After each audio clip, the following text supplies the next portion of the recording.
Welcome back to our channel மாணக்கராசிரியர். இன்றைக்கி இந்த வீடியோவில் 9th ஸ்டாண்டர்ட் 2ஆம் இடை பருவத் தேர்வு நவம்பர் 2025 சயின்ஸுக்கான ஒரு தமிழ் மீடியம் கொஸ்டின் பேப்பர் தான் பார்க்க போகிறோம். ஸோ டோட்டல் மார்க் வந்து பார்த்தீங்கன்னா 50, அனைத்து வினாக்களுக்கு விடையிலே 8 1 மார்க் வந்து பார்த்தீங்கன்னா கொடுத்துருக்காங்க. ஸோ அதற்கு கீழே 2 மார்க் கொஸ்டின் பாருங்கள். ஓம் விதியினை கூறி விளக்குக. உயர் மின்திறன் கம்பியில் அமர்ந்திருக்கும் ஒரு பறவை பாதுகாப்பாக உள்ளதா? எப்படி தனிமங்கள் மற்றும் மந்தவாயு எலக்ட்ரான் அமைப்பிற்கு மாறுகின்றன? எலக்ட்ரான் இணைதிறன் என்றால் என்ன? செரிக்கப்பட்ட உணவு உட்கரிக்க எவ்வாறு சிறுகுடலை அமைக்கப்பட்டுள்ளது? முதிர்ச்சியடைந்த மனிதர்கள் காணப்படும் பற்களுடைய பெயர்கள் எழுதி அவற்றின் பணிகளை குறிப்பிடுக. இது ஒரு முக்கியமான கொஸ்டின். அடுத்து பார்த்தீங்கன்னா கலப்படம் என்றால் என்ன? சரியா தவறா? ஒரு மின்மாற்றி எந்திர ஆற்றலை மின்னாற்றலாக மாற்றுகிறது. பிளம்பிங் இடது கை விதி மின்மாற்றி விதி எனவும் அழைக்கப்படுகிறது. வீட்டு உபயோக மின்பொருட்கள் எவ்வாறு இணைக்கப்படுகிறது? தொடர்பிலா பக்க இணைப்பிலா? காரணங்கள் தருக. பொறுத்துக. நெக்ஸ்ட்டு வந்து பார்த்திங்கன்னா கீழே பொறுத்துக்க கொடுத்துருக்காங்க. தோல், நுரையீரல், பெருங்குடல், சிறுநீரகங்கள்.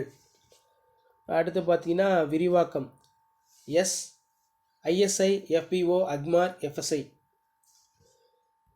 அதே மாதிரி சஞ்சனா ஒரு மளிகை கடையில் ஜாம்பாட்டில் வாங்க விரும்புகிறாள். அதை குறிப்பாக எதை பார்த்து வாங்க வேண்டும்? லேபிளில் எக்ஸ்பிரி டேட்டு. ஏதேனும் 2 உணவு கலப்பட முறைகளை எழுதுக.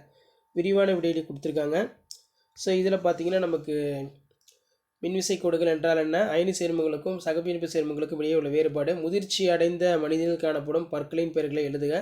நமது உடல் வளர்ச்சிக்கு விட்டமின்கள் எவ்வாறு பயன்படுகிறது? கொழுப்பில் கரையும் விட்டமின்கள் மூலங்கள், அதன் குறைபாட்டு நோய்கள் மற்றும் அதன் அறிகுறிகளை அட்டவணைப்படுத்துக. ஸோ இந்த கொஸ்டின் பேப்பர் நல்லா ரிவைஸ் பண்ணிக்கோங்க. இதான் 9th science second mid test November 2025 original question paper. Thank you.